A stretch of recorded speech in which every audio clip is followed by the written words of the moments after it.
Guys, welcome back to another video, and this is how I ran. So, I ran like almost 2 miles.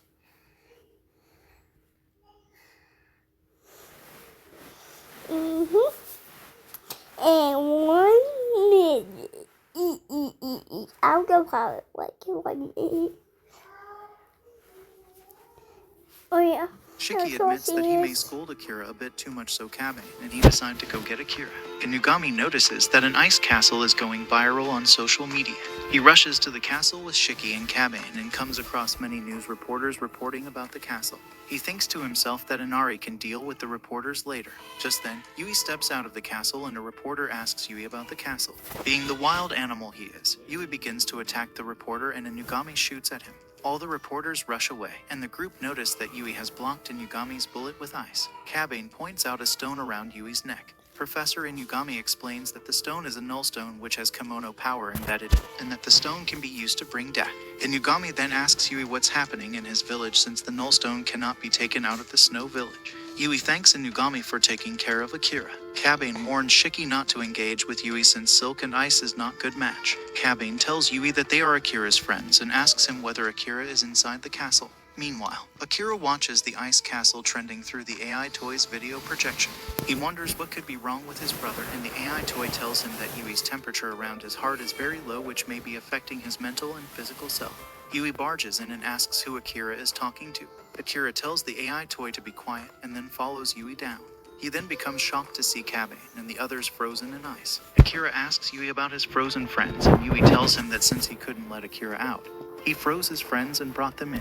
Akira falls to his knees and Mother Yui tells him that he will bring mint for his stomach. Yui heads out and the AI toy tells Akira that his friends are still alive. Akira, being the brightest bulb in the room, realizes that Kabane cannot die by being frozen. AI toy tells Akira that the rest of his friends have their internal body temperatures maintained, due to which they have not died as well. Yui recalls that in the past, he was made the village chief and that he then got to know that the nullstone caused the storm around the village. He remembers that the Yuki-onna all used to wear clothes in front of their faces so that nobody would be preferred based on their looks, but because of it, jealousy and envy started rising among the women. He recalls that the life as a chief was full of hatred and corruption, but at the end of the day, whenever he went to sleep, Akira would be there and Akira would be his salvation, probably the most useful Akira has ever been. In the present, Akira tells Yui that he needs salt for his bath and Yui heads out to bring salt for him. Yui again locks the door as he heads out. Akira realizes he is the only one who can save his friends. Inari arrives outside the ice castle with Nobamaru and compliments at the beauty of the castle. She tells Nobamaru that the nullstone feeds off of life, and Nobamaru notices that there's no fresh grass in the surrounding of the ice castle. Inari wonders what Inugami might be up to. Meanwhile, Akira wonders how he can melt his friends. The ice seems frozen and he is unable to do anything. Just then, Kabane's frozen statue starts to melt. He keeps melting and suddenly jumps out from the ice. Kabane wears his pants and tells Akira about the nullstone. Akira comments that he had heard things about the nullstone, but he can't seem to remember much now, and Kabane insists that Akira should try to remember about the nullstone to help him beat Yui.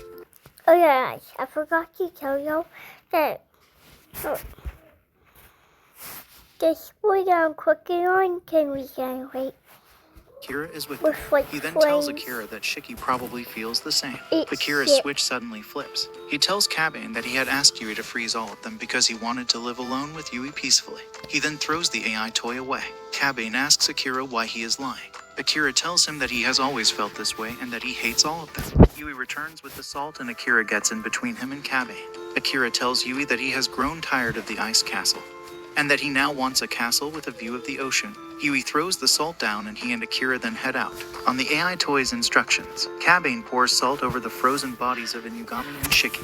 He then puts the toy in Inugami's arm so that the toy's heat can melt the frozen statues. Just then, Inari approaches Kabane. She tells him that she has not come for his life stone and asks Kabane whether he will help her in retrieving the nullstone.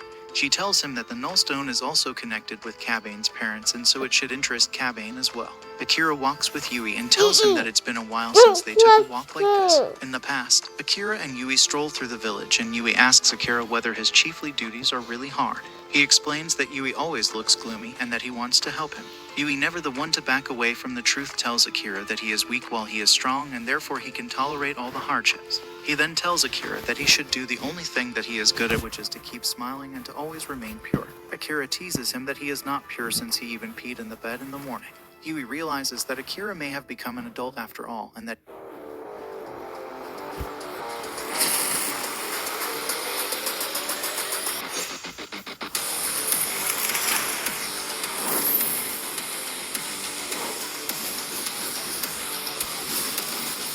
There looks like to be so many he should do something before the village women may discover that Akira is an adult and try to taint him just like what they did to him.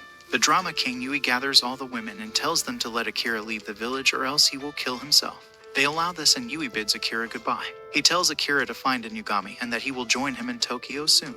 Just as Akira leaves, Yui discovers that the Yuki Onna has sent someone after Akira and that Akira won't survive. He confronts them and they restrain him.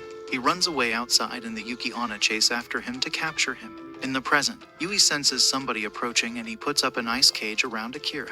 Nabamaru arrives at the scene and Yui throws an ice ball at him. Nabamaru dodges the attack and then turns fully into a fox to fight Yui. Meanwhile, Inugami convinces Kabane to go help Akira through the AI toy and tells him that he himself will melt soon. Kabane runs away towards Akira and the desperate creep Inari comments slyly that she'll show Inugami how to make good use of the children. Nabamaru makes copies of himself and rushes at Yui, but Yui throws ice spikes at him, butchering his imposter copies. The real Nabamaru runs at Yui to attack him and Yui throws ice spike at him too. Nabamaru and Yui continue to fight. Akira calls out to Yui and just as Yui gets distracted, Nabamaru jumps at Yui to snatch away the null stone. The stone repels him and he jumps back. His hand starts to break down from where he touched the stone. Yui comments that Nabamaru's Kitsune race can't benefit from the cold nature of stone. Nabamaru retreats behind a tree. He realizes that Inari must have known he can't touch the stone and starts to curse Inari. He thinks of how to retrieve the stone and Yui spots him. He throws ice spikes at Nabamaru and Nabamaru jumps away to dodge them. Kabane, being local hero, arrives on the scene and kicks away Nabamaru so that the attack doesn't hit him. Akira's head gets stuck in the cage bars like the world-famous klutz he is. Meanwhile, Kabane sets himself on Nabamaru's fire and rushes at Yui. He punches Yui and Yui realizes that his ice is starting to melt. He then grabs a hold of Yui and Yui generates ice spikes which make Kabane jump away. Yui uses the Nullstone's power and generates ice armor similar to Nabamaru's fire. Kabane attacks Yui and Yui blocks him. Meanwhile, Akira realizes that he can use the fog around him to create ice. He creates a block of ice that falls on the cage and the cage breaks. Kabane and Yui continue to fight and Kabane realizes that Yui's ice is stronger than his fire.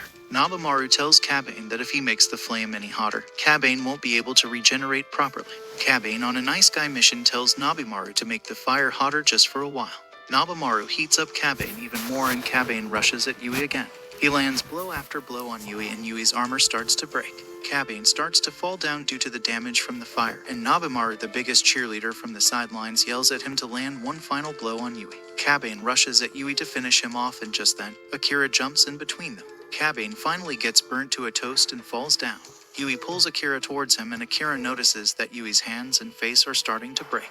Nabamaru picks up Kabane's head casually like it's the most normal thing to do. He explains to Akira that the Nullstone takes life to generate power, and that Akira has used the stone in exchange for his life, so soon Akira will wither away and die. Kabane tells Nabamaru that Yui is Akira's brother so he cannot die. Akira jumps to action, which is a miracle coming from him. He grabs the Nullstone and starts to pull it towards him. He yells at Yui that they are twins, and as twins he should share his pain and despair with him. The Nullstone begins to glow, and Akira starts to see Yui's memories from when he was chased in the village. In Yui's memories, Yui escapes the village and runs away to the shrine where the Nullstone is kept.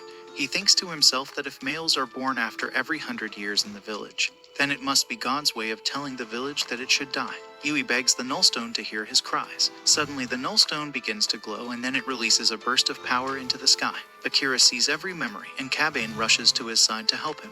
Kabane spits his own life stone at the Nullstone. Both the stones collide and release a wave of power which shatters the ice castle. Yui gets free from the Nullstone and both the stones merge together to form a new stone. Inari, always the first one to take advantage of everything, arrives at the scene and picks up the new stone. She tells Nabamaru that the life stone must be counteracting against Nullstone's power. Inugami approaches them with Shiki. He tells Inari to hand over the stone to Kabane since it belongs to him. She argues with him but then hands the stone over to Kabane. She heads away with Nabamaru. Yui gets taken to Aya's clinic, and Akira tells Kabane that he was lying about hating everyone. He then tells him that he loves him, shocking Kabane into oblivion. Yui later thanks Kabane for beating the heck out of him. He tells Inugami that he had given himself over to the Nullstone's power, and when he had woken up, everything was white and the Snow Village was gone. Kabane asks him about the Nullstone. Yui explains that the Snow Village was created 1,000 years ago to probably enshrine the Nullstone, and then asks Kabane whether he knows about the Kimono incident. Professor Inugami explains that kimono incidents refer to a war between kimonos and humans thousands of years ago, which caused many deaths and destruction, due to which the kimonos rectified history and changed their way of living to coexist with humans. Yui tells them that back then, powerful kimonos imbued kimono This stones was with a their powers and passed the really stone good to their descendants story. to preserve the balance of power and to restrain each other. He then tells Kabane that his father must be a powerful kimono chief if Kabane was given the stone, and Inugami I know discusses it's that they called. can use the fused kimono stone to track Kabane's parent now. Inari tells Nabemaru that she still plans to get both the stone in her creepy sly way, and Nabemaru replies that they have the right person to do that. Akira tells Yui not to take on all the guilt by himself, since he himself was partially responsible for everything too. When Yui doesn't listen, Akira slaps him and whines that it makes him sad when Yui keeps him away from doing things. Akira tells Yui that they will be together now, and Yui replies that they can share the crepes that Akira likes so much. Yui then apologizes to Akira for everything. Nabemaru meets Kan and tells her that Inari has given her a mission to win Kabane over and get his kimono stone from him without using any force. Akira decides to heads off with Yui for a trip where Yui intends to reevaluate himself. He bids the gang farewell. Inugami also plans to go for a trip to Shikoku, where he used to live, to find a clue about the kimono stone, while Shiki decides to stay behind. Kabane and Inugami put their luggage in the car. Just as Kabane mentions Kan's name, Kan, who isn't very bright, jumps out. She tells them that she is going to Shikoku too. Inugami figures out that Inari must have sent Kan to follow them, but he still allows her to That's come along. demon. The three of them then head towards Shikoku. Will Kabane find a clue about his parents and the kimono stone, or will Inari finally get her hands on the stone? Comment your thoughts below and subscribe to the channel for more. Oh, that Seth was is a disgusting story. loser abandoned by his village for being a pathetic sorcerer. Eventually, he sets Oh wait, out to this is become a powerful sorcerer along like with the cool baddie and Gojo? Fatso. Along the way, Seth learns about his sealed god powers that makes him the strongest in the world. However, before any of this, the world overflows with a power known as Fantasia, and those with this power become either heroes or demons. Furthermore, monsters called Nemesis started appearing in this world, and the people who survive an encounter with Nemesis are called sorcerers. Seth, a sorcerer and a porcupine head boy, is hanging out in town and goes to meet with his friend named Tommy. He brings some magic books along and tries showing Tommy some magic tricks, but fails to do so. Eventually, he locks in and manages to strike a boulder, which pisses a bunch of cows who are now out for revenge. Meanwhile, a shopkeeper refuses to give some supplies to another sorcerer named Alma. However, she confronts him for his rude behavior and forces him to give the supplies to her. She then notices a bunch of cows running towards her, and Seth being the reason makes her mad. Luckily, she uses her magic to keep Seth out of trouble and promises that he will be punished for his action. Suddenly, all the townsfolk gather around and start mocking Alma for being a sorcerer and creating trouble. In the end, she agrees to pay for the damage and decides to leave. On their way back, Seth mentions that it wasn't even Alma's fault, and she replies that normal people are scared of sorcerers. Back at home, Seth is forced to clean the house as punishment, while Alma tells him that he could be executed for being a sorcerer if things get out of hand. He then asks Alma the reason those people put all the blame on her, and she replies that they look at sorcerers the same way they look at Nemesis, in other words, as monsters. Seth then requests Alma to pull him up as he wants to rub one out, but she refuses to do so. Later that night, Seth decides to become a powerful sorcerer and get rid of Nemesis so they don't have to deal with the hatred. The next day, Seth practices magic again and burns his hand instead. Tommy mentions that his mother told him not to play with sorcerers any longer, and Seth replies that they don't know the benefits of magic yet. He then tells Tommy about his dream of eliminating all the Nemesis, informing him about how Alma has been fighting them for a really long time. Just then, they notice a Nemesis egg flying in the sky, and unfortunately, Alma is out fighting another Nemesis. This gives Seth the idea to fight it on his own, and he returns to his house to gear up and bring all the supplies along. On the other hand, the townsfolk are gathered around the Nemesis when Seth arrives, and they start mocking him once again. Suddenly, the egg breaks and a Nemesis emerges. Seth tries attacking, but it doesn't work, and he pulls out his sword, which breaks upon contact. The Nemesis punches Seth into a shop and Tommy tries to go towards Seth but ends up in front of the Nemesis. Just then it is about to attack Tommy. Seth manages to save him from getting crushed and tries his best to get back up but starts struggling. Tommy starts panicking and calls out for help, which results in the Nemesis getting attacked by an unknown force. Turns out it is another set of sorcerers, with an old fart taking the lead. Seeing the unknown sorcerer surprises, but by that time, the Nemesis gets back up. The geezer orders his lackeys, and they manage to restrict the movements of Nemesis. They then introduce themselves as Wandering Nemesis Hunters, Bravery Quartet. Seth quickly notices how little of an aura they possess, and the old guy, Don, tells Seth to leave everything to them. This results in Seth asking them to let him fight alongside them, and seeing his determination impresses Don, saying that it was God's will that brought them face to face. Annoyingly, the peasants start bad-mouthing Seth, saying Seth is a disgusting loser who always brings trouble. But Don replies that he has faith in Seth and mentions that the Nemesis won't be restricted for long. He then informs everyone that they need to evacuate and asks Seth to grab the Nemesis's attention so that everyone can escape. Furthermore, he tells Seth to be smart and run if he needs to, as that is also a smart decision. With that being said, everyone along with the Bravery Quartet ran away, leaving Seth behind. Seth starts off by powering up his hand and punching the Nemesis, which doesn't work, so he decides to run away instead. After running away for a while, Seth manages to land a kick on its face, making him laugh at the goofy face the Nemesis made.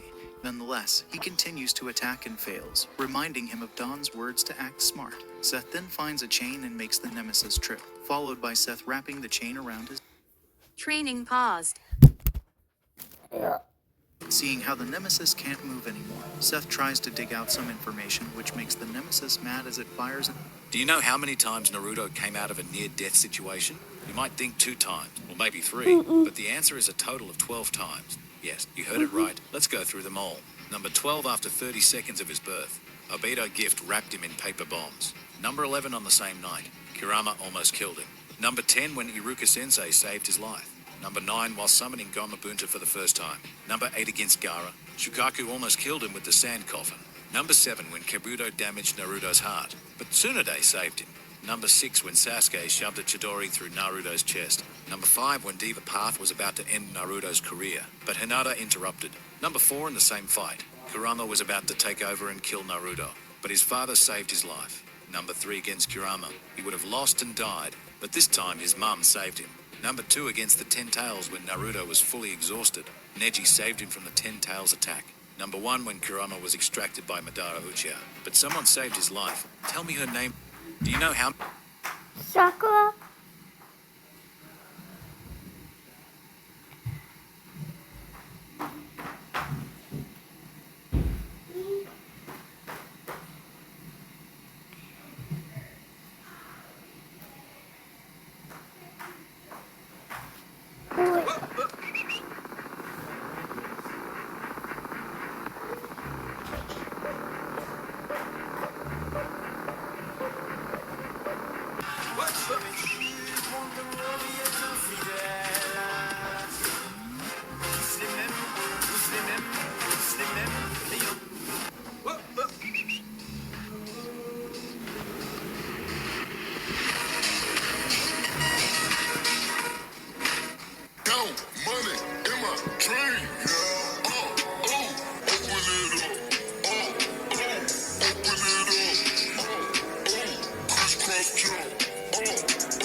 Hey Dad, have you heard the song? No, why? Because no one can find it. What do you mean?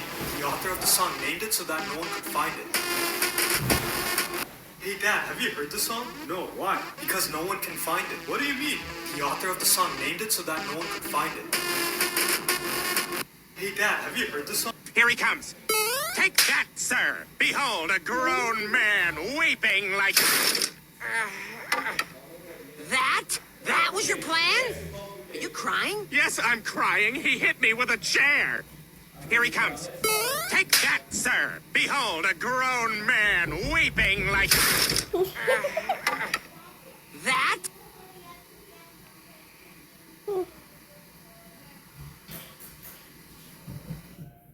But You betrayed me. oh, you guys. Yes, okay. Joel. Because you... Our main character is Ruda, an excellent player in a team-based fighting game. He and his team have steadily climbed to the top 10 in the world rankings. He's confident that he's now the best player in his country, and he wants to climb higher by competing with foreign opponents. The game he plays is globally famous, where people use bombs instead of guns, which increases the game's tactical aspect. He has been unemployed for 22 years, but in this game world, he is the best player. He even has a girlfriend in the game. He could live forever in this game world without needing to return to reality. Suddenly, when he opens his eyes, he finds himself in a forest, carrying a parachute on his back, his body aching. He removes himself from the parachute and doesn't remember why he's there. There's blood on his head. He takes out his phone, but there's no signal. Moreover, there's a strange stone in his hand that doesn't cause any pain. Thinking he might have been abducted by aliens, he finds his bag nearby containing clothes and another small bag, as well as some temporary food and drink. He decides to explore to find out where he is and starts moving out of the forest. He encounters several scary insects that make him panic and run away. When he gets out of the forest, he only sees a vast ocean. He gradually remembers what happened. On that day, his mother had registered him for a job at a convenience store without asking him, which made him angry and raise his voice at her.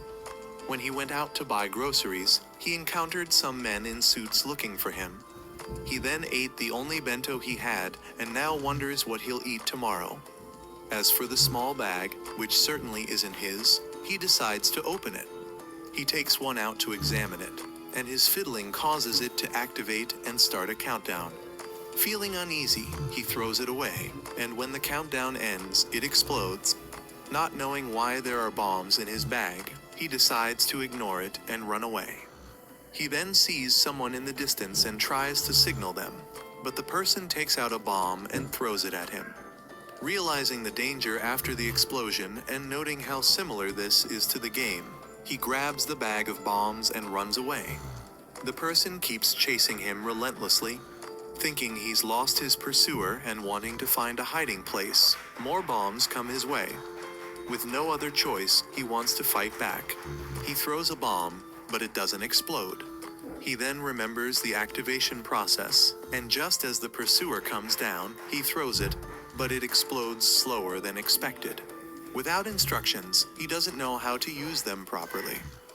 The pursuer realizes this and chases after him, but before he can spot Ruda, the latter is already behind him with a bomb, threatening him. Ruda asks about this place and the bombs, and the pursuer realizes Ruda has lost his memory. He thinks someone who doesn't know how to use bombs like Ruda could never threaten him. He throws a bomb at Ruda, but misses, allowing Ruda to escape once more. Ruda runs away and decides to surrender, but still gets bombed and falls into a nearby grass field. The pursuer can't see him, but the stone in Ruda's hand helps him sense that the pursuer is nearby. Ruda realizes this thing seems like a radar and knows hiding forever is pointless. He takes out a bomb and realizes it's a time type, while the pursuer's bombs explode on impact with objects. Everything is just like in the game, which makes Ruda try to reassure himself that as a top 10 player in the world, this should be what he's best at. Ruda then realizes the pursuer doesn't know his location, so when the pursuer plans to counterattack by throwing bombs everywhere to hit Ruda, no matter where he hides, Ruda decides to run and hide underwater. The pursuer plans to wait for Ruda to surface to throw a bomb, but he doesn't realize that Ruda has set a trap under his feet, and when he realizes, it's too late. Underwater, Ruda sees the pursuer's body parts falling, making him so disgusted he wants to vomit. He considers this self-defense. Afterwards, Ruda dreams about the time he applied for a job at a game company but was rejected. His mother was very worried and wanted to find him a job, but he harshly scolded her. Not the relationship here. between mother and son has been strained since then. In the end, the fault lies with Ruda, as he kept drifting without trying to find a proper job for himself. He wake up and feel very hungry because he vomited up her dinner last night. He then see a girl on the other side of the stream. He swallow and approach her, causing her to back away in fear. Our female protagonist had previously met Ruda in a game. She admired him greatly at that time because he was very talented and featured in gaming magazines. He personally invited her to join his team when he saw her sitting alone.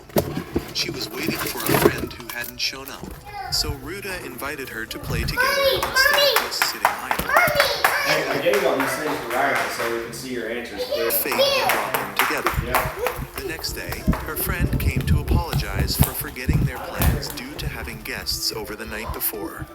We also learned that the girl's name is Himiko. In real life, Himiko attracts a lot of attention from boys. Himiko also brags to her friend about playing games with someone famous the night before. The two girls go out together, and Himiko wonders what Ruda is like in real life, worrying what if he's actually an old man. Her friend advises her to daydream a little. They take photos while cosplaying as their game avatars, not knowing how Ruda would react if he discovered he had been playing with a cute blonde high school girl. Himiko was just an ordinary student, yet somehow she ended up here. She thinks she's being punished. After looking around, she sees a bag of grenades nearby and worries she'll have to kill someone. She then looks into the forest and thinks it looks cool, but fears being bitten by insects, so she reconsiders and rests in the shade. She remembers a time at school when her friends brought out a paper with a rumor that if he write the name of someone he wants to disappear on it, it will come true and the writer will receive 1 million yen. Suddenly, Himiko wakes up and sees 3 older men in front of her. They haven't done anything to her and tell her they mean no harm. They propose forming a group with her and using bombs to fish for food. The island shows very few signs of life, so they may have to wait for a ship to pass by.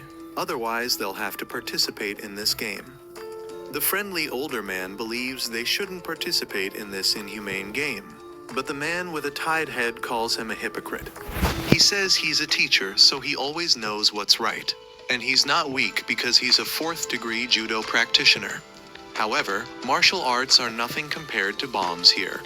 As the two sides prepare to fight, the man with the tied head takes Himiko hostage and gives the teacher a choice: die to prove he's willing to follow his ideals and morals, or attack and be a hypocrite. Himiko uses an electric baton to escape, so the man with the tied head releases her and reveals it was just a test to make the teacher see reality. They then decide to elect a group leader, and Himiko is chosen. She doesn't understand why she was picked. Suddenly, they discover something being dropped from a plane. It contains food and water. All 3 start eating ravenously when the teacher returns. He suggests they should ration the food, but the man with the tied head slits his throat for being troublesome. Shocked, Himiko flashes back to when she and her friends went to a senpai's house to hang out. When they met the senpais to be led to the house, Himiko asks to go home briefly and come back. She wakes up and the fat man pulls her along. They both want to escape from the other man, fearing he'll kill them like he did the teacher. They run away and the fat man shows her how to use the radar in the stone. She tries it and discovers the other man is chasing them. They run to a suspension bridge and Himiko crosses first. The fat man is too scared to cross, but the other man catches up behind him. In fear, the fat man throws a bomb and runs across. The other man notices the bomb releasing some kind of smoke, with plants dying around it, so he realizes it's poison gas. The fat man grabs Himiko's hand to escape together. She doesn't want to kill anyone, so he starts overreacting, forcing her to punch him in the face to get away. He starts to go crazy and tries to attack her, but she threatens him with the electric baton. She remembers returning to the senpai's house and discovering her friends had been raped by the senpai and his group. She resisted and ran away, hearing her best friend calling for help. But she was too scared and abandoned her friends to call the police. Although the senpai's group was arrested, her friends shunned her from then on, blaming her for running away. She then hid in a corner and thought this was her punishment. The fat man found her and pinned her down. He decided to punish her and was about to commit an indecent act, but she decided to take out a bomb to die together with him. Too scared, he ran away, and she called him a coward and threw the bomb at him. She had just killed someone but felt no guilt. So she decided to keep in mind that men are scum and will protect herself at all costs. When she went to wash her body, she met Ruda. He didn't pay attention to the fact that she was bathing, but only noticed that she had quite a bit of food. When she ran away, he tried to chase after her. Not knowing which direction she ran, he remembered that this stone had radar-like abilities. He focused and activated it, seeing the direction she ran and immediately followed. He then detected a signal in that bush, so he grabbed a bomb and rushed out. An old man appeared and fell backwards. He begged for his life because he didn't want to participate in this and didn't want to die while falling on his own shit. He wanted him to pull up his pants and tell him about this game. The man realized the boy didn't remember anything from the plane. They then went to a stream to talk. The man remembered when he was kidnapped by men in black, and when he woke up, he was on the plane. There were about 30 people on the plane and many armed men around. A man appeared on the screen and told them this was a game he created. He couldn't believe that person dared to see this as a game. This plane was taking them to an island in the Pacific, but there would be no food or water there. If they wanted to escape, they had to participate in the game. Anyone who dared to resist now would be electrocuted with high voltage. They would have to fight with these grenades. There were many types of grenades and each person would be given 8. No one knew what type they would get, and there would be no instructions for use, so be careful before using them. To escape, they had to collect chips like the one on their hand. It would give them radar ability. To escape, they had to collect 8 chips including their own, and chips could only be taken when that person died. At that time, Ruda had stood up to protest. He didn't remember what happened, also because at that time, he had stood up to oppose and seemed to know who the man on the screen was. Because he resisted, he was subdued and electrocuted in the head. They were then forced to wear parachutes and pushed off the plane. The parachutes would open automatically, so anyone who refused to go would be electrocuted to fall. When he was dropped, the man on the screen seemed to know that Ruda was the top player in the game. Now he understood why he had blood on his head and was in the forest at the beginning. He then tried to reason and saw that all the rules were similar to the game he played, and the person behind it could be the developer of the game he topped. He realized he would have to experience killing people 6 more times if he wanted to escape. He wasn't sure he could do that. The old man saw that he seemed shocked when hearing the truth, so he invited him to team up. He hesitated, making the old man think he didn't want to. He was just worried that if they went together, they would have to kill up to 14 people. The old man didn't want to participate in this game at all, but would try to find another way to escape.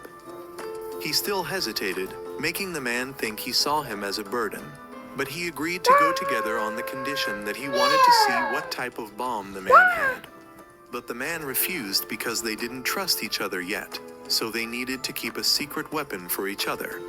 At the same time, it was also a way for both to respect each other. He realized the man wasn't foolish.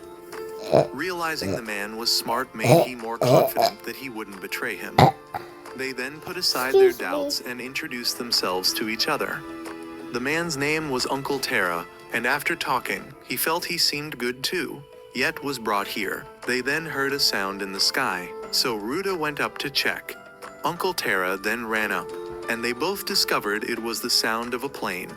It dropped something down, and Ruda realized it was food supplies. He noticed one nearby and was about to run over to get it. He saw a girl had already rushed out to grab it first. But suddenly, the place where she stood exploded, and then a man stepped out, took the chip, and ran away with all the bombs and the supply suitcase. He realized that this person seemed to have been lurking here and set a trap in advance. It was obvious because when food was seen, everyone would come to it. He didn't understand how people could kill others without thinking anything. Uncle Terra then climbed up, and he apologized for not getting the food. The man saw the corpse, and he informed him that someone had come to set a trap beforehand. He should have been the one who hid the bomb. He also saw a food suitcase over there, but it wasn't worth exchanging for his life. Uncle Tara encouraged him and said that one must eat to live. They would try to get there and get the food. If they couldn't get it, then so be it. But they must not give up without trying. So they slid down the mountain and set off to get food.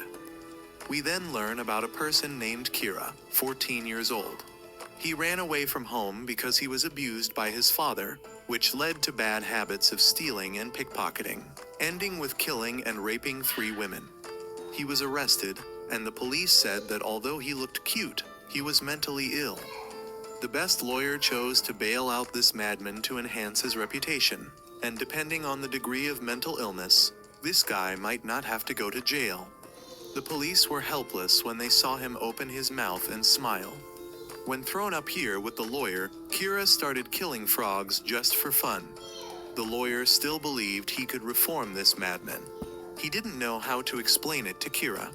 They then saw supplies being dropped. The lawyer wanted Kira to let his father follow. He wasn't afraid to argue with the lawyer, but when in front of his father, he was as quiet as a mouse. This attitude had made Kira's father increasingly violent. The 3 of them then went to the supply drop, and the father took Kira's bomb to attach to a tree to bring down the supplies. But only the owner of the bomb could use it, so Kira was forced to detonate it. The bomb created a vacuum area and caused the tree to fall. The father then monopolized the suitcase and said only those who followed him could eat. When the lawyer objected, he said that lawyers had no power here because the law here was jungle law. Kira was angry with this father and was scolded by him. He squeezed the boy and made Kira remember the time he was abused. He pulled out a bomb and attached it to the man. The man couldn't take off his shirt in time and was sucked to death. He still thought the lawyer would protect him, but the lawyer had had enough of this madman. The father was bad, but the son was worse. He called Kira a curse on humanity and ran away. While angry, Kira discovered someone coming. Ryuta and Uncle Tara had arrived. He realized he hadn't detected Kira, probably because the radar couldn't detect people standing still. He saw that Kira had just killed someone, and Kira said there were no rules here, so whoever deserved to die would die, and the strong would survive. Kira had taken bombs from his father, so the 2 took the opportunity to run away. He wouldn't let them run because this place was very similar to the game he was best at. Kira used radar to follow them. Ryuta didn't know what to do now, whether he should fight or continue running. Suddenly, Uncle Tara tripped and sprained his ankle. He wanted to run and leave him behind. He didn't know if he should risk his life. In Albion, no matter where you go or what you do, your mount will accompany you on your journey. Perhaps His life to save someone he had just met. Then he decided to tell the man to stay put while he would lure that madman in another direction. He then decided to teach that kid a lesson and take all his bombs, because after all, he was the best player in the world. Both sides then continuously used radar to check each other's positions. After determination, Ryuta turned back, and the 2 faced each other and dropped bombs on the ground. Through this action, both sides recognized that the opponent was a skilled player, but Ryuta realized this kid was only 3-star ranked while he was 4-star. Kira was excited to see that he was also a player. Uncle Tara took the opportunity to go get the chip from that father, while Ryuta had to see what kind of bomb this evil kid had left. He then tried to run away and set a trap for Kira. Kira only knew to chase and then fell into Ryuta's trap. The trap was still too light to take down Kira. Kira knew he would attack from the front, so he threw a vacuum bomb. It stuck to the backpack, so Ryuta quickly threw the backpack away. Kira knew he was a player, but only strong in the game, not in real life. The kid stood up to lecture Ryuta, so he thought the kid was just someone who didn't know right from wrong. Exposing his position caused him to hit a bomb and bang his head on a rock. He then realized this seemed to be just a game, so he viewed it as a game. The feeling now was similar to every time he played, so he started to immerse himself. When discovered, he used an empty bag to block the vacuum bomb. He then kept moving. Kira kept using radar to scan for his position, but couldn't see anything. Thinking he was standing still, he threw bombs, but then the boy appeared behind. He kept running in circles, and even though the kid turned on the radar, he still couldn't see anything. He had mastered a technique that only pros could do, which was to jam the radar. As long as he activated the radar at the right time when the kid used it, it would cause interference. Kira didn't know where he was, whether he was moving or standing still, and began to get confused. So he gently gave the kid a bomb. He then regained awareness of reality and realized what he had just done, and he had just almost killed someone again. He then tied Kira up and took his things and left. The kid wanted to know his name, so he said his game name. Kira realized he was the only Japanese player in the global top and found this island very interesting. Ryuta and Uncle Terra then had a meal after many days on the island. Although it was just an ordinary cup of noodles, at this time it was a delicacy that they had to risk their lives to get. The man couldn't stop talking about how grateful he was to Ryuta. He even risked his life for him, which moved him to tears. He felt this was the first time someone had been so grateful to him, but he wondered what he had done to be brought here. Meanwhile, at home, Ryuta's mother was about to end her life when his father came back in time to save her. She wanted to die because she had failed in her duty as a mother. She had raised Ryuta so poorly that he didn't even see the man as his father. She was the one who wrote his name on that paper and caused him to be brought here. Back to Ryuta, he and Uncle Terra discovered the corpse of the fat man falling from the waterfall. He wanted to go check if there were enemies up there and told Uncle Terra to hide here with the supplies. Checking his inventory, he had 2 time bombs, 6 artillery shells, and 3 vacuum bombs. He ran up but didn't turn on the radar for fear of being detected by enemies, so he wanted to check with his naked eyes. He then found a corpse that had begun to rot and decided not to vomit. The chip seemed to have been taken away.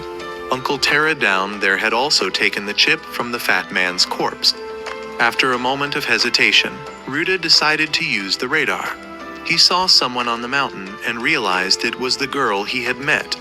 He thought she was the one who had killed the 2 corpses he saw.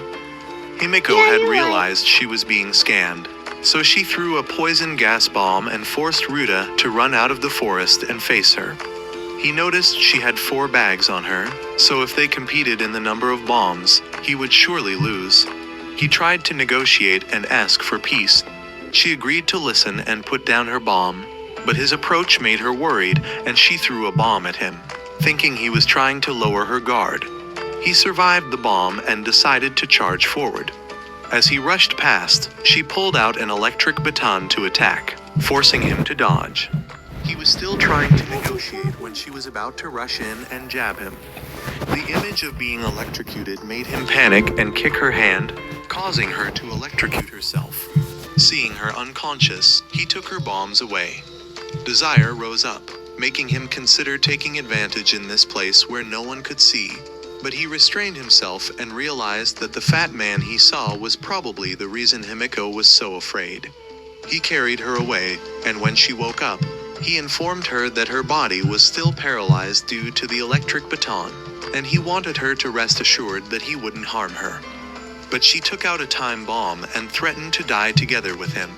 She would rather die while still pure than be defiled. He managed to stop her before the bomb exploded. Seeing that she was really serious, he took her back to where Uncle Terra was. The 2 invited her to eat and told her to rest assured. Both wanted to leave the island, so they needed her to join to help. But she wondered what was the point of going back, when the people they knew had decided to sign papers to make them disappear. If they returned and met those people, what would they do next? Ryuta didn't know how she had this information, but she was the one whose friends had written her name. Uncle Terra had good relations with his family, but had previously argued with a customer. Ryuta realized that all the people on this island were hated at home, which is why they were brought here. It seemed that his mother was the one who wrote his name on the paper. He hadn't accepted this truth when suddenly all 3 heard rustling in the forest. It was heading towards them, and the radar couldn't detect anything. Uncle Terra took a flashlight from the supplies and shined it to see many pairs of eyes. All three chose to run away, but Himiko was still affected by the electric shock. The thing attacking them was revealed to be giant lizards. He handed Himiko over to Uncle Terra to go back for the supplies. He hit a lizard's head with a rock and threw a bomb at the group chasing Uncle Terra, but he didn't see it explode.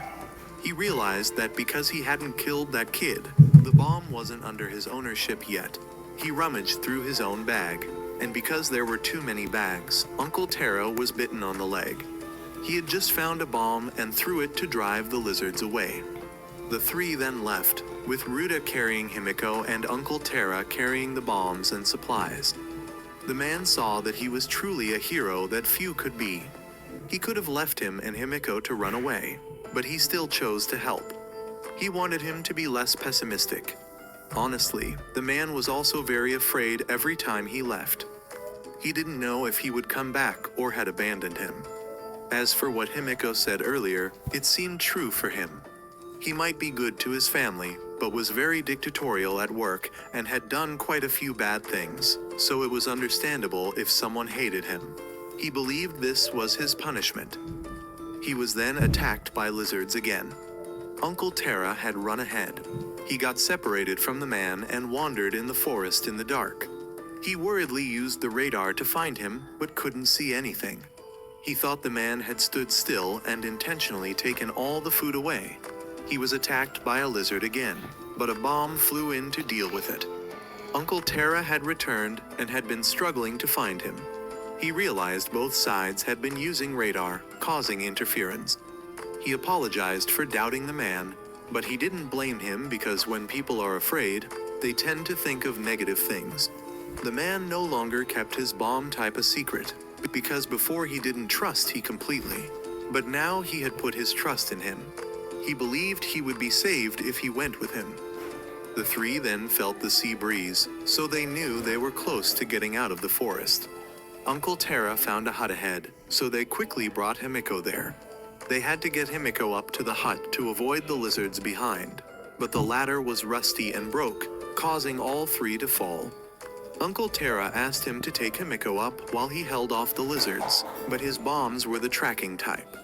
They could only take down single targets and couldn't destroy them all. He desperately tried to wake Himiko up, and when Uncle Terra returned, he had climbed up alone.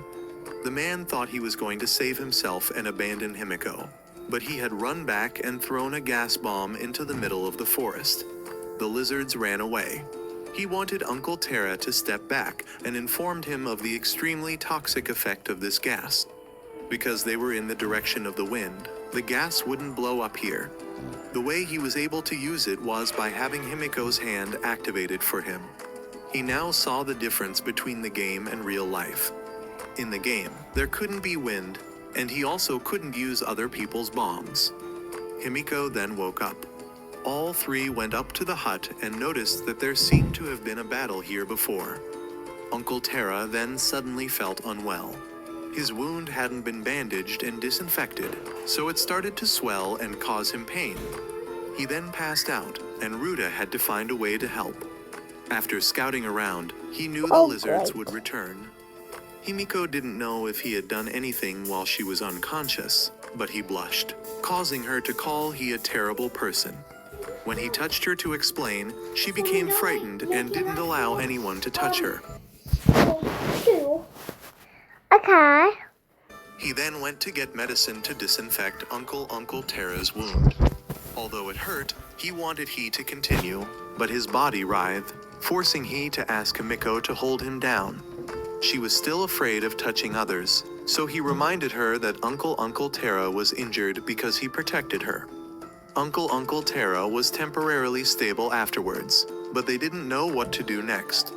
The game administrator came to check and discovered that Ruta was still alive and had encountered 4 players but only killed 1 and was now teaming up with 2 others. The hat-wearing man wanted the staff to continue observing Ruta as he was a valuable source of data. Ruta then noticed that Himiko seemed to be into cosplay based on her phone background. When he wanted to know her name, she kicked him in the leg for peeking at her phone. She had no intention of joining the group with both of them and didn't trust either, so she wouldn't give her name. But he had something to ask about the number of bombs and the suitcase, how she got them. She could only use different types of bombs if their owners had died. He wondered if she had killed those people to obtain these items. He also didn't trust her and thought she might betray he at any time. She tried to explain her hardships, but he weren't sure if she was pretending, because if she betrayed and killed both of he now, she would have enough. The truth is, behind closed doors, Oh, the you P word got became me. my secret sin at age You 10. got it. Enough chips to return. Suddenly, he sensed someone using radar. Himiko was the only one detected, so she wanted to leave to avoid involving the two of he. But Ruda noticed that the opponent had only detected one person, so he decided to actively show himself to mislead them. When he returned, he would continue the conversation. He then went into the forest and activated the radar to find the location and ran to lure the opponent away from the hut. But as soon as he activated it again, someone was behind him. He dodged in time, and the attacker was the headband guy that Himiko had escaped from. He then chased after Ruda, who had to jump down and take out a bomb to threaten him because this guy used a knife. He wanted him to join her side, but he refused, so he resorted to threats. Suddenly, a bomb flew towards he. He met the lawyer, who had sided with this guy. He saw that he had more than one type of bomb, so he considered he a murderer and wanted the headband guy to deal with he immediately. But he shocked the lawyer with electricity and ran away. The headband guy didn't kill he right away, but would follow he back to her hideout. He returned to meet Uncle Tara and Himiko, but she wanted to ignore both of he, take her things, and leave. However, the other guy had followed he here. He used to be a mercenary, so tracking footprints was easy for him. He met Himiko again and knew that following Ruda would lead him to her because he recognized the electric baton. He saw his stuff with her and figured that the fat guy must have been killed by her. He wanted the chips from them, but Ruda took out the electric baton to threaten him. He thought he knew about this game and would try to find its flaws to help them return without killing. But he saw he as too childish and knew he also wanted 8 chips to leave. He was about to stab he when Uncle Terror rushed in and had 4 fingers cut off by him. He were punched and fell off the hut. When Ruda regained consciousness, he realized he had luckily gotten stuck in a tree. He ran back to the hut to find only Uncle Terra there, with all belongings taken. He saw Himiko's phone left behind and looked at the picture. Realizing this was the Himiko he had loved in the game, he decided to go save her, but Uncle Terra needed him there. He promised to return with medicine to stop the bleeding, but Uncle said if he left him now, he would truly go insane. Nevertheless, he still left. Himiko was now tied up by the other 2 guys. The mercenary decided to torture her slowly. He made a small cut on her hand when the radar signal came. Himiko had broadcast again, and the mercenary knew Ruda was still alive. He sent the lawyer to throw bombs at he while he would wait to stab he if he passed by, because they knew he had no bombs left. The explosion then rang out, and the mercenary didn't know who was still alive, so he waited to see who would come in. But he only saw the lawyer, who had thrown a bomb at Ruda when he saw him, but he had disappeared. Both used radar, but he avoided detection by standing still. He then snuck in and reached the room where Himiko was held. When a bomb fell, he caught it in time and deactivated it. He learned that if he could deactivate a bomb, he could use it. He went in to rescue Himiko and talked about playing together in the game, wondering if it was her.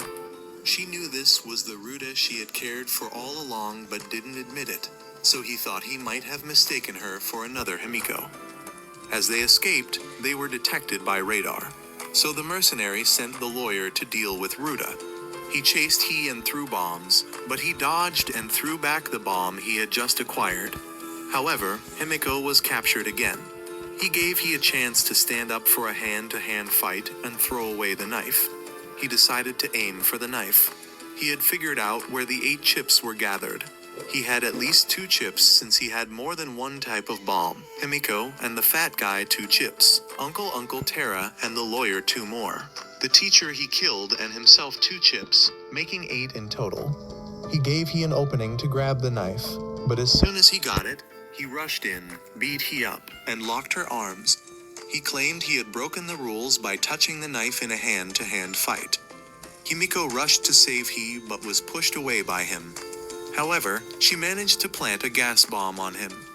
As the gas started to spread, both of he had to run away. Cornered, Ruta saw an escape route. He climbed up and reached out to pull Himiko up with him. But the other guy was still chasing and grabbed her leg. He threw back a bomb. He thought he needed 10 seconds to stop the bomb. But this one he had taken from the lawyer was already set to a 3-second countdown. Both of he escaped death, and the game master saw that Ruta had defeated the person expected to win this game. In the past, when Himiko was ostracized by friends, she had just huddled at home.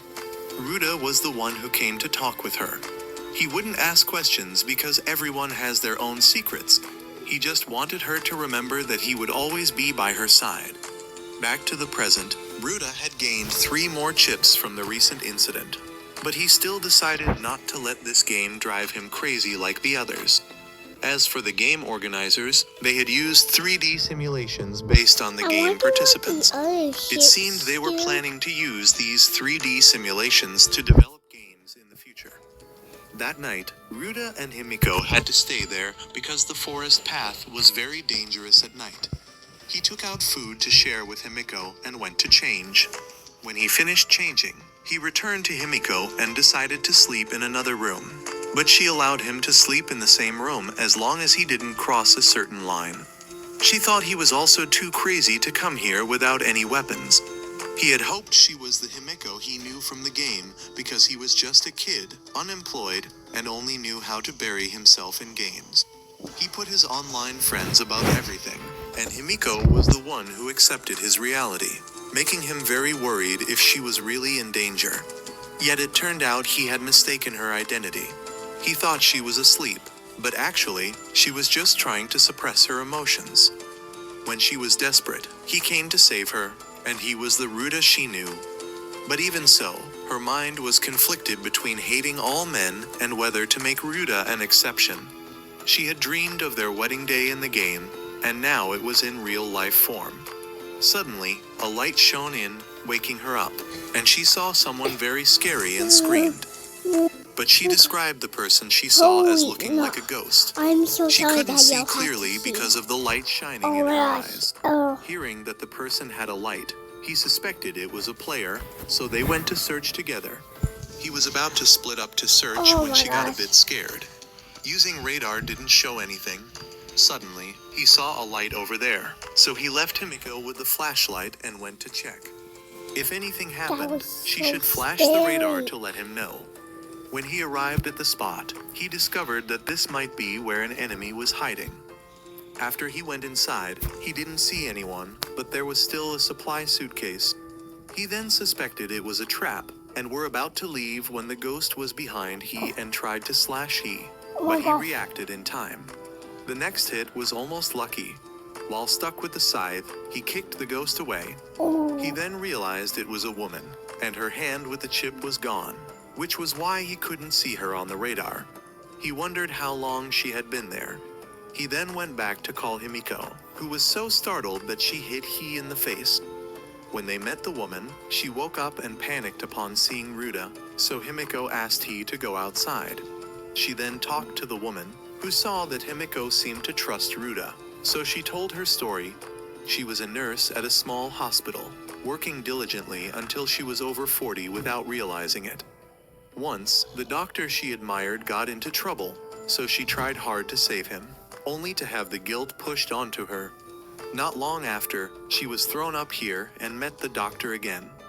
He tricked her into cooperating, and when he got the 6th chip, he used a bomb to attack her and took her chip to return alone. But because the bomb wasn't too strong, she only lost an arm. She didn't know why this game was still continuing. She warned Himiko to be careful because when they get the 6th chip, it's when the test of trust begins.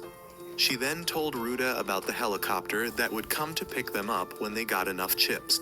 So Ruda decided to hunt for 7 chips and lure the pilot to come, then use bombs to threaten and hijack the helicopter. He wanted to return to Uncle Terra, but Himiko hadn't told him about what would happen when they got 6 chips. They then said goodbye to the woman and were shown the quickest way back. The lizards would only come at night, so they needed to leave early in the day. The woman chose to trust that Ruda would protect Himiko. Meanwhile, Uncle Terra had been saved by the doctor who had left the woman behind earlier. He had stopped the bleeding for Uncle, and his purpose was just to save him to use him later. Ruda and Himiko had returned there. He cautiously asked him to step back, but he explained that he was just passing by and saved Uncle Terra in time. Uncle Terra also told he to stop because this man had saved him. He chose to believe, but still wanted to see what his bombs were. Looking at them, he knew these bombs were the type that could be set and detonated remotely. He saw no signs of use, so he trusted him. But in fact, he just hadn't encountered anyone in the past 3 days. He introduced himself as Daddy, and when he heard that Ruda's group only needed 1 more chip, he planned to take advantage of heat. The supply plane came again, so the group wanted to go get food for Uncle Terra. Although he didn't like it, Ruda still wanted him to rest assured. The 3 of them then went down and saw the direction of the nearest supply. Scanning showed that there were up to 6 people nearby. The 3 still decided to rush in to compete with the others. Scanning again showed that 2 people had given up, 2 were still heading in their direction to compete, and 2 were just observing. He still rushed in, and then encountered the glasses-wearing hangman who had set traps before. Both rushed towards the suitcase, but missed it, so they had to face each other. He saw that this hangman was quite tough, and also ready to fight. Both sides threw bombs at each other and retreated. Himiko encountered a girl who was with the other guy, and was knocked down by her. She dropped a bomb and left. Ruda was hiding behind a rock, not seeing the other guy anywhere. Daddy had gotten the suitcase, but couldn't remove the parachute. The other guy threw gas, and he told Daddy to leave the suitcase and run.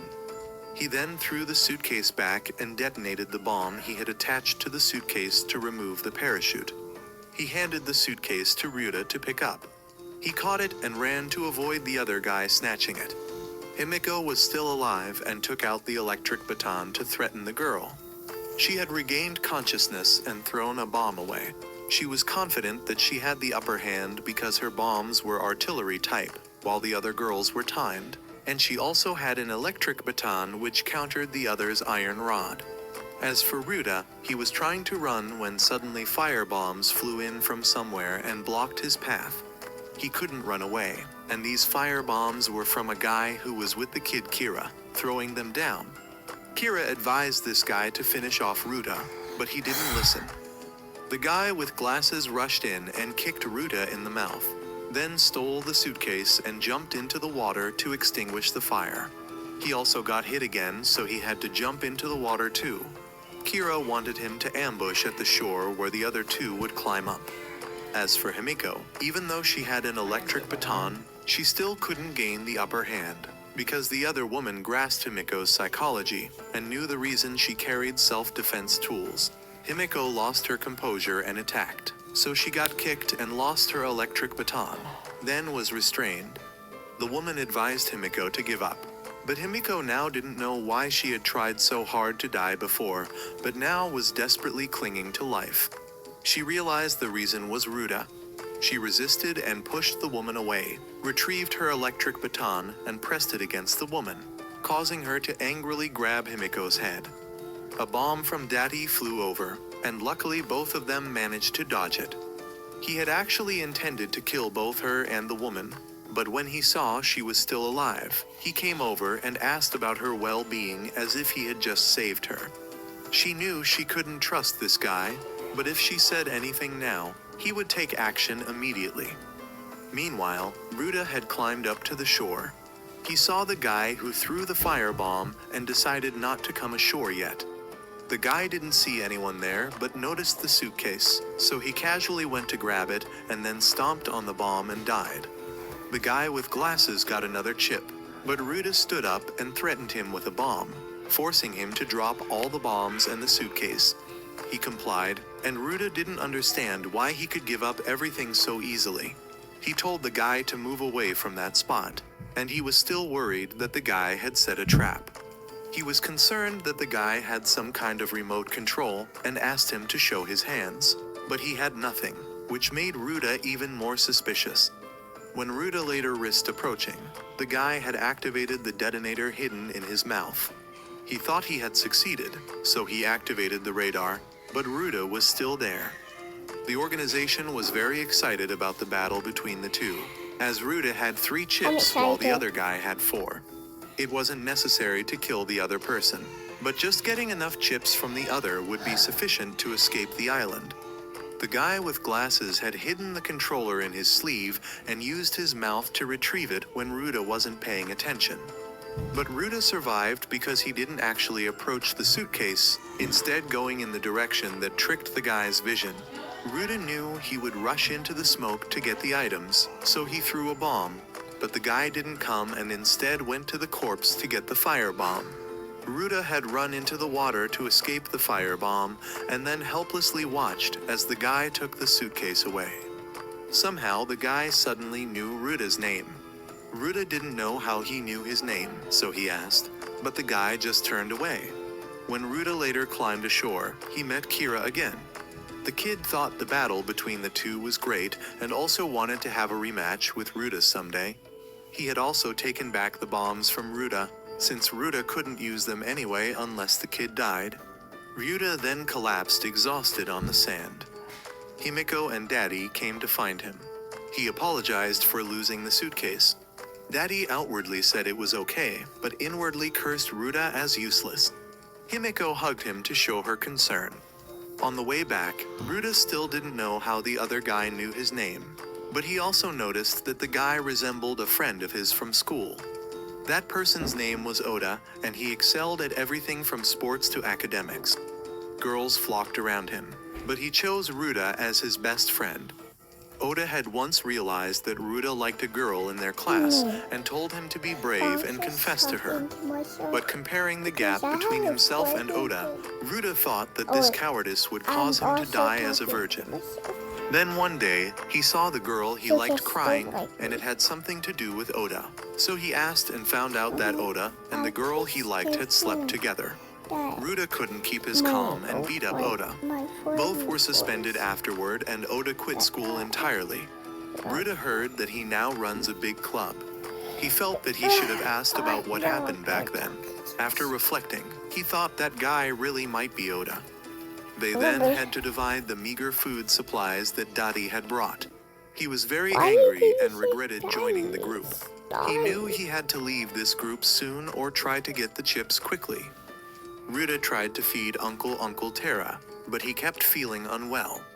Daddy examined him and found that lizard venom was hindering his recovery process. Remembering that the old lady's place had medicine, Ruda wanted to go back there and bring Daddy along because he would know what medicine was needed. Himiko didn't trust Daddy, so she decided to go too. Uncle Terra was left behind again, and Ruda promised to return soon with medicine. On the way, Himiko tried to warn Ruda about Daddy, but he believed Daddy was a good person because he had shared food and saved Uncle Terra. When they arrived, both knew they had to hide the truth about the old lady from Daddy, so they lied about how they found this place. The 3 then split up to search for medicine. Daddy found himself back at this place once again. He soon reached the medicine cabinet and grabbed several bottles randomly as most were no longer usable. He called Ruda over and asked if he trusted him because he had overheard Himiko's suspicions earlier.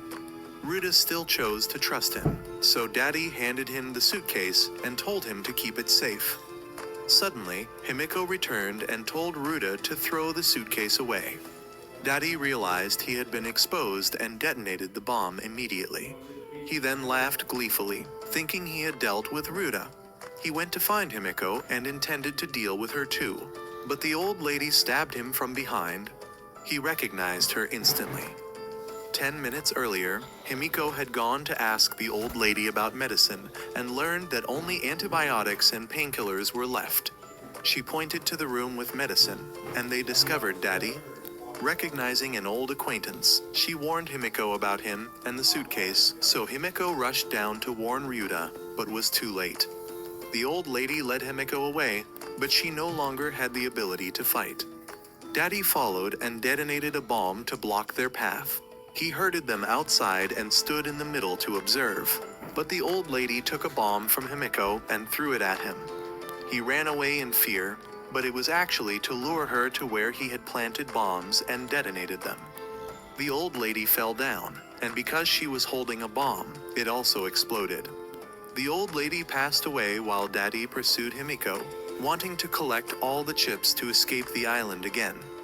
He still gave her a chance to join him, but she didn't believe him because he had deceived the old lady similarly before. So he took out a bomb and threw it at her. She thought she could now die with a clear conscience. Suddenly, the bomb touched her but didn't explode because it hadn't been activated. It was Ryuta's bomb, which meant he wasn't dead. Ryuta stepped out from behind Himiko. How he escaped death wasn't difficult, he had noticed when Daddy ran away. So he threw the suitcase and hid in a nearby corner, only sustaining minor injuries. Now Daddy only had remote bombs, so Ryuta still had an advantage. Ryuta decided to abandon his naivety and deal with Daddy. Daddy refused to surrender and ran away, trying to lure Ryuta to where he had set traps. He lured Ryuta to a bomb and intended to eliminate him there, but unexpectedly, Ryuta had moved the bomb to where Daddy was hiding. Ryuta then decided he had to eliminate this threat, but the old lady returned. She was still alive and decided to take Daddy's life herself. She couldn't forgive him, but just because of an apology, she decided to raise her scythe and cut to one side instead of the middle. She still couldn't bring herself to do it and even saved him. Ryuta couldn't understand this, but Himiko somewhat understood, thinking that perhaps only women could understand each other's feelings. Ryuta then decided to quickly bring medicine back to Uncle Terra. He also planned to check some corpses on the way back: the fat guy's corpse, the corpse of the mentally unstable kid's father, and the buzz cut guy he encountered at the beginning. In total, there were only 6 chips, but the buzz cut guy had 2 types of bombs, so he must have had more than 1 chip. He then returned with Himiko to check, but all 3 corpses were gone. Himiko still felt guilty about killing the fat guy, so Ryuta tried to reassure her that it was unavoidable self-defense. He then didn't know who had taken the chips because only Uncle Terra knew about the 3 people he had encountered. When returning to the hut, he climbed the ladder and heard a noise. He discovered that type of tracking bomb, and the only person who had it was Uncle Terra. While waiting for both of Uncle Terra gradually experienced hallucinations. He heard his son's voice, so he ran out and fell down. He really wanted to return to his son, but didn't have enough chips. The image of his wife appeared and reminded him that he did have enough. He already had 2 chips taken from Kai's father, and the fat guy, 3 chips from Ryuta's place, and 2 from he and Himiko were enough. That's why he was now targeting both of he. When he were about to reach the hut, the lizards had awakened. Uncle Terra waited for both of he to climb up to activate the bomb. When the bomb flew towards he jumped down and ran away. It still followed he, forcing he to use an iron bar to knock it down. The bomb came again, but even though it was hit, it was still within blast range. Ryuta's leg was injured. Both of he tried to call Uncle Terra to stop. Himiko knew this was the challenge her aunt had mentioned, while Ryuta scanned but found nothing. Oh, I was scared still. Nothing. He realized Uncle Terra did this because he had repeatedly left him alone, making him so afraid. He saw herself becoming like the adults he hated. Her father was so busy with work that he neglected the family, causing her mother to divorce and remarry. He didn't accept it, so he caused chaos at home, and now he were neglecting Uncle Terra just like her father neglected he. Himiko decided to stand up to protect he. She knew this bomb only exploded when close to the target, so she caught the bomb and deactivated it. Seeing how she protected he realized she was indeed the Himiko he knew from the game. Uncle Terra recognized the problem and changed his target to Himiko, but Ruda had caught on to him and rushed to catch the bomb. He ran away in fear, but both of he detected him. He both chased after him and wanted him to come back. He thought he were chasing him to kill him, but then he fell down the mountain and was about to use the last bomb to deal with both of he. However, when he heard Ruda's apology and her plea for him to return, he was moved.